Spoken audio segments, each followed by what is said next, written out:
Coming up on Motorhead Garage, this Jeep, 550 horsepower. The folks that built it did it to prove they can do just about anything. They can do anything for you. You're going to see how you can get the Jeep of your dreams coming up on Motorhead Garage.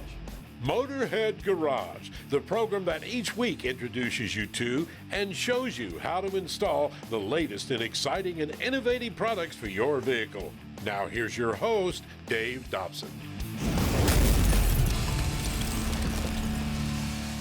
Welcome to Motorhead Garage, presented by DragonFireTools.com. Our friends at Truckers Warehouse have been around for about 30 years, and in that time, they've mostly done van conversions and trucks, lift kits, that sort of thing. Well, in the last couple of years, they've added Jeeps to their repertoire, and they have taken off like gangbusters.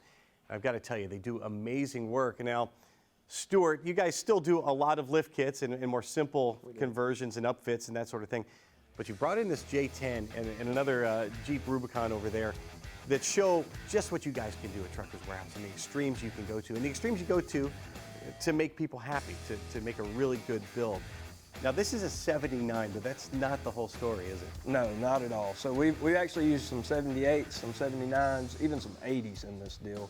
As you can imagine, with these older trucks, to find one in mint condition is impossible, and they don't make parts for them anymore. So, you know, it took a lot of donor trucks to put together what you see here today. This sounds like a Johnny Cash song here. Yeah. With the front bumper there, that's something you guys literally found in the bushes. Yes. And were able to finally get it straight and clean it up and put it on there. That's with the grill itself. That was a process in itself, to say the least. That one actually came off of a 79, and the shop spent just countless hours of beating it and getting it ready to go to chrome. And anyway, it, as you can see, turned out beautiful. Something else that really jumps out, and there's no way I could tell until you guys told me, the actual cab is two different vehicles as well. Where's the seam? Yeah, well, you know, we could place a bet on that if you wanted to see if you could find it. But yeah, so like from here down is one truck, and then the roof is off another donor truck that we got. So a lot of work, a lot of detail put into it. Perfect example of how much you guys pay attention to detail. Yes, sir. And that the tailgate as well. Every one of those letters cut out from different donor vehicles and actually welded there and made to look like the original tailgate, because you guys couldn't find one intact. No, we could not. Yeah, our shop actually grafted the vintage Jeep letters into the tailgates, all new sheet metal, because you're not going to find one that's, you know, that you could reuse. So. And again, attention to detail on the interior. The original interior on these had denim, and you guys wanted to stick with the denim look, so you had the original Levi's buttons put there with that look, but upgraded to leather. And that leather carries through the actual door panels to the center console, which you guys custom made, and on in through even the visors and everything, and the shift handle. So yeah. Just the little details. The little make details. This thing pretty amazing. Absolutely. And the original dash is in there, and then some upgraded on the electronics there on the dash too. Yeah, so we wanted to keep it looking original. We went with the Dakota digital instrument cluster, as you can see in there. We chose the analog style so that it looked period correct, but however, what we do have here is digital. So. I know at Truckers Warehouse you wanted everything to look period correct, but you look under the hood, there's nothing period correct about that. Tell me what makes this thing go. So this truck is powered with the Bruiser engine. It's a 550 horsepower LX3 motor. We got the ZF8 speed transmission. The power is absolutely incredible in this thing. And Jeff at Bruiser, he installed this intake to give us that vintage look that we were really going for on this build throughout, from bumper to bumper. And that is the same power plant that's under the hood of this Jeep. And now, why do you choose the Bruiser, Drew, for the conversions you did? Well, that's an easy choice. All the bugs have been worked out of it, so it's literally a drop-in for a JK, JL, or JT. Which is, of course, easy for the installers, but really what that amounts to is it's trouble-free once you get down the road. Absolutely. This thing went together right in the first place. Now, this is a more typical conversion of what you do at Truckers Warehouse, but it's only typical in that it's a newer Jeep. There's nothing typical about the build. How do you get all that horsepower down to the ground? So we're running the Ultimate Dana 60s front and rear, and we chose the 488 gears because of the horsepower that is met up with the 42-inch Maxxis, and that holds all the horsepower down to it. And you're making how much torque out of this thing? 550.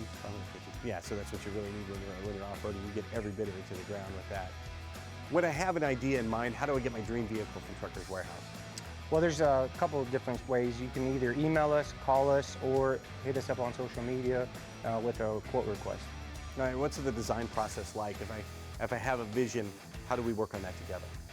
Usually I'll ask you what type of wheeling you want to do, or what kind of tire wheel you want to have, what color, and then I can go from there and 2 to 3 different wheels, send them back to you, whether it's pictures or websites where they can look at it, and they can go from there on what they like. And what if I don't have any idea what I want? That's easy too. You kind of give me a general idea of what you want on the end game, and I can work that for you. This is someone's baby, so when you take it in, how do you communicate with them at each step of the way to make sure that they're getting everything that they want in a build from Truckers Warehouse? So we're running Shop Monkey at the shop, and basically what that does is that allows us to keep in contact with you constantly through messaging. It could go to your phone or to your email, and we can upload videos or pictures or any of that and have that communication open. If you want the conversion of your dreams, you want to upfit any vehicle, Truckers Warehouse is the place to go, truckerswarehouse.com. Motorhead Garage, presented by DragonFireTools.com, is just getting started, so hang out with us. We'll be back in a minute.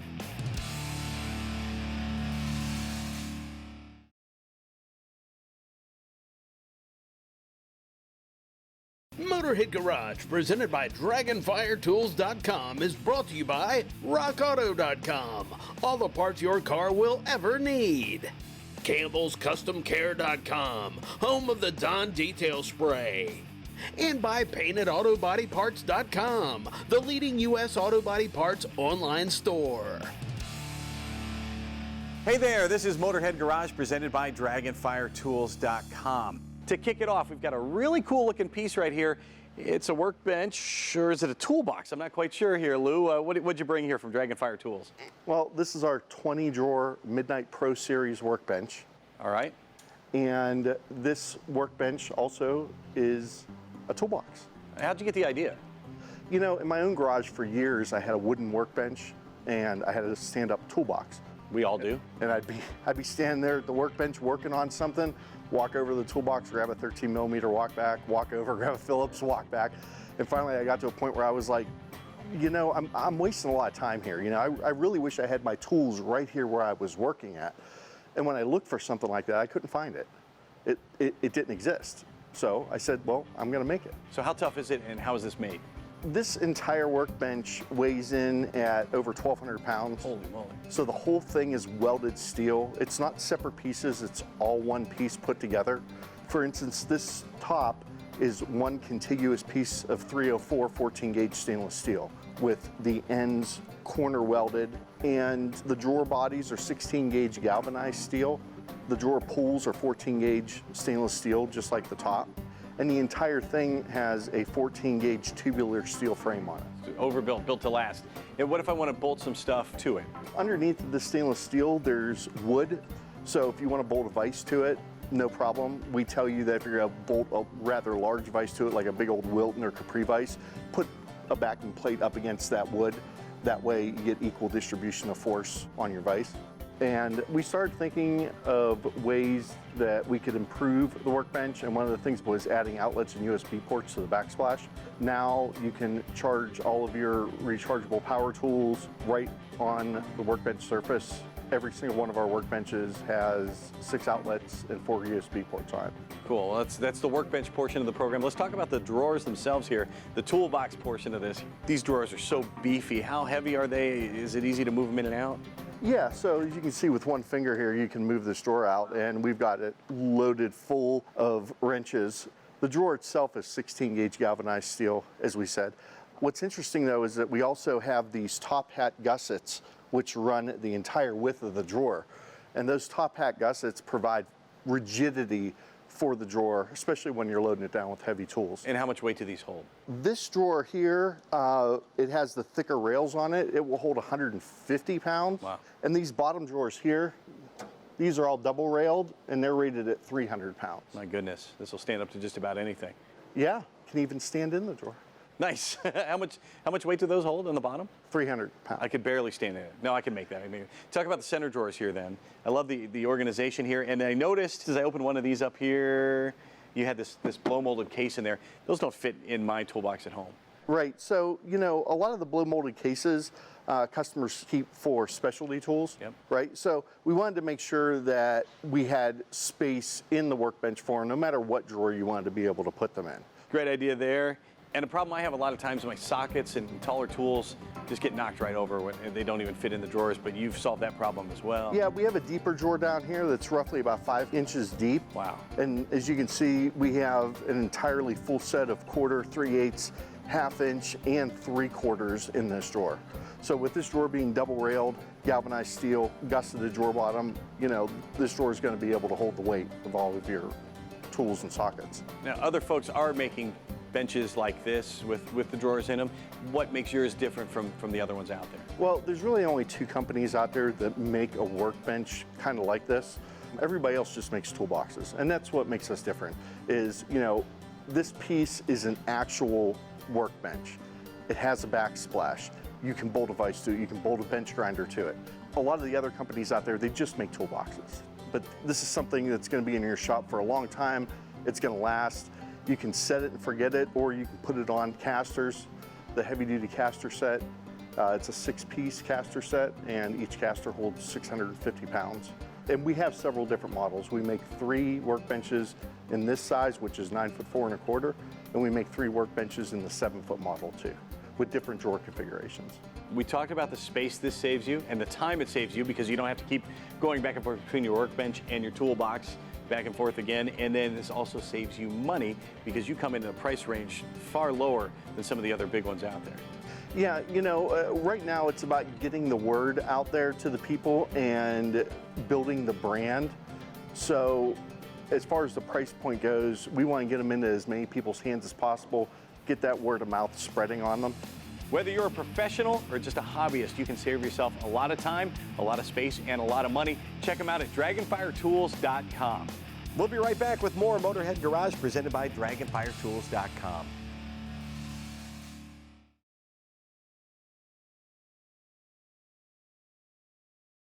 Motorhead Garage, presented by DragonFireTools.com, coming to you from the Campbell's Custom Care Studio. Here at Motorhead Garage, we know a lot of you folks love to race, and maybe you'd like to take a toy out on the weekend. Well, hauling your race car or your toy is a hassle sometimes, and once you get there, you need a home base to operate, maybe work on your vehicle, and a place to store it at night. CargoMate has an incredible solution. Billy, what are we standing in here? This is a CargoMate Eliminator, 8.5 by 34 foot. It does have a super stock package in it. And there's a lot of options here. I know that you are a drag racer yourself. Right. So how did you tailor the design around that? When you're in, you know, every weekend, you see things that you can change, make better for yourself. So, you know, that will ultimately make it better for the end user. This is the super stock package, as you mentioned. What are some of the options included with that? Some of the options are aluminum walls as far as the interior walls, the flooring, the lighting, a thicker skin on the exterior. And this is something that's built for durability. What kind of chassis is it built on? The chassis is built out of double-stitch 8-inch I-beam. It's on 16-inch cross members. The side posts are 16-inch centers as well, along with the roof is 16-inch centers, as far as your steel tubing. And how much thicker is the skin than the traditional trailer? Your traditional skin is 30 thousandths. These are 40 thousandths, which is a lot thicker. Absolutely, a lot more durable. This is going to stand up to the weather and stand up to the forces when you're hauling down the road. Absolutely. Let's talk about some of the features on the outside. You know, the awnings are great looking and easy to take out. They are. They're nice. They're projection Gerard awnings. They're 2 16-foot awnings. They come out about 12 foot, where your typical awning comes out about 8. So you get a little bit more shade. They do have lighting on the end of the awnings. I know a lot of folks like to hang out on the back of the trailer as well, and you've thought of that too with that awning. Absolutely. Sometimes that sun coming off of that aluminum tread plate, it gets pretty vicious. You're obviously a man with lots of experience at the racetrack here, and some work lights too. You know, it gets nighttime, you're a lot of times still running at night. We do. However, all the lighting in this trailer, and the interior and the exterior, is 12 volt. So if you don't want to run a generator, or you want to cut your generator off for a little bit, then you can run the whole trailer. But the exterior work lights are very bright. The magic of LEDs, yes, very low power, cool. And the lighting inside, you have some blue lights, and you also have some white lights as well. That's correct. Same thing, they're 40-inch little single strip LED lights, very bright at night as well. Plenty of lighting. One thing I noticed here that I haven't seen in other trailers, the lighting on the floor. Yeah, so when you get to the track, when you're finished racing, and especially if you're on the losing end of the racing deal, you come in and your trailer is typically dark underneath, especially if it's at night. Then you can turn these bottom floor lights on, and you can see to hook up your ratchet straps and so on. That's perfect. And as far as bringing the vehicle in, you've made accommodations for a winch as well. Absolutely. We've got a mouse hole built in the base cabinet and a winch plate on the bottom part of the floor. So if a customer wanted to put a winch in, they could do so. Some of the other options here, this cabinet holds a generator. It is. It's an insulated generator compartment in this part of the base cabinet. The outside will have a 36 by 33 generator door with a slide-out tray that you can put your generator in. I also noticed some pretty sweet speakers here. Tell me about the sound system. Yes, we have a wet stereo system, which is awesome sound. And it's got 2 subs, and then it's got 4 interior speakers and then 2 exterior speakers. Excellent. And also the cabinets here, what's the construction? It's aluminum frame and then it's aluminum skin, so super lightweight cabinets. And you've included the U-line toolbox there. Yeah, it's a 6-drawer toolbox that's very handy. Working on hot rods, you need tools. And then, of course, the wardrobe cabinet. Yeah, you have the wardrobe cabinet. You can put your helmet, your driving suit, your shoes. It's real handy. This is one thing I like a lot. The spare tire cabinet here. There we go. You can use this for your spare tire, obviously, but you can also use it for storage if you wanted to put your straps, your jack stands, jacks, whatever you would like. But primarily, that's what it's used for, as a spare tire. You can get it down and out of the way. Very cool.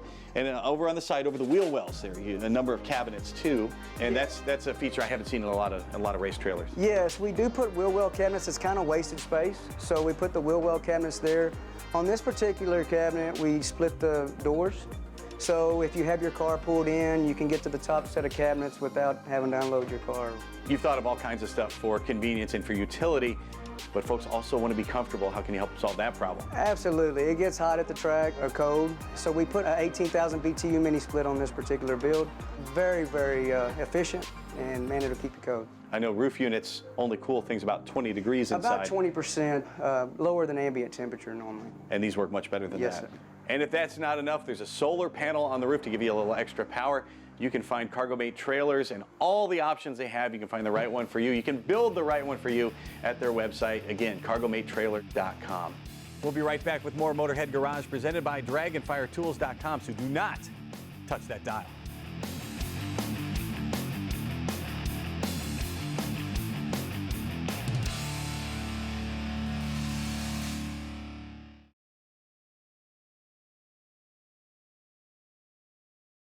Motorhead Garage, presented by DragonFireTools.com. Industrial workbenches with integrated tool storage. And brought to you by AMSOIL, the first in synthetics. Detail Guards, your #1 car care source for detailing supplies. And by Custom Auto Sound, the originator of classic car OEM fit radios since 1977.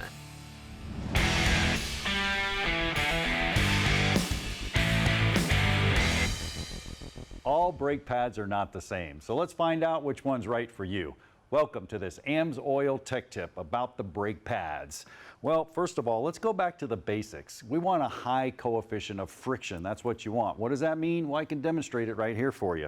This ice on the table, well, you push it right across. It's really smooth and it'll slide right off the table. Now, the sandpaper, on the other hand, man, that doesn't move at all. That has a high coefficient of friction. You want a high coefficient of friction between your brake pad and the rotor. Now, how do you achieve that? Well, it depends on the brake pad itself. You know, there's all different types of brake pads. There's organic brake pads, very soft, not a lot of metallic in it, wears out quickly. Then you have a semi-metallic brake pad, which has a metal on it. Basically, most vehicles use them right now. Good stopping power, but may squeal a bit. And then we step it up to the ceramic brake pads. Those are really nice. Good heat dissipation, and the dust on your rims is usually white in color. Stops really, really well. But with the ceramic brake pads come a braking procedure. Now, to do that, you want to make sure you're distributing the actual layer of pad around that rotor evenly. So you do 20 slowdowns from 50 to 20 miles an hour, no panic stops, and never come to complete stop and let those pads sit on there. So really, to sum it up, just keep doing some stops and then drive. Let it cool down. And then you'll have a top-notch brake job, right, Len? Well, wait a minute, John. Don't we want to keep things clean? Well, absolutely. That's a big part of the brake job. Now, when you're doing it, you don't want that grease to go around there, and you'll put a whole layer of that around, and you'll mess up this whole braking procedure. Len, what does AMSOIL have to help us out during this brake job? Well, in this case, we've got our brake parts cleaner. So this stuff does a number of things well. Super high pressure can that's going to help blow all that dirt out of there. It's got a real good solvent in it that's going to cut that dirt, and it also dries really quickly. Yeah, make sure you use it during the whole brake job so your brakes will be in tip-top shape. You know, I have a whole case of it at my house. You can too. Just go to the website and check them out at amsoil.com. For our paintedautoparts.com Motorhead of the Week, the love affair with cars started when he was just a little boy. And we're not talking about just Hot Wheels cars. When he was 5 years old, Luis Planas learned to rebuild Volkswagen carburetors. And he says the learning process has never stopped. He's been doing it professionally for 50 years. And back in 2012, Luis started Creative Street Designs. And he concentrates almost exclusively on LS-powered vehicles. The company motto, I love this, it says, "We do not believe in trailer queens." And that's evident when you see Luis's personal ride, a 2005 Avalanche that he calls Jinx. He bought it bone stock just 2 years ago, and since then, he's transformed it into a stone-cold sleeper. Check this out. Well, first of all, the list of mods is way too long, but suffice to say, it's a full race setup from stem to stern, 750 horsepower on pump gas. Even after a shop fire last year, Luis keeps turning out some great builds, and all of that makes Luis Planas the paintedautoparts.com Motorhead of the Week. Now, Luis sent us a note on motorheadgarage.tv. You can do the same. Tell us why you or someone you know should be our Motorhead of the Week. We're going to do it again next week. We've got more great products for your vehicle coming down the pike right here at Motorhead Garage, presented by DragonFireTools.com, and you don't want to miss it. So long.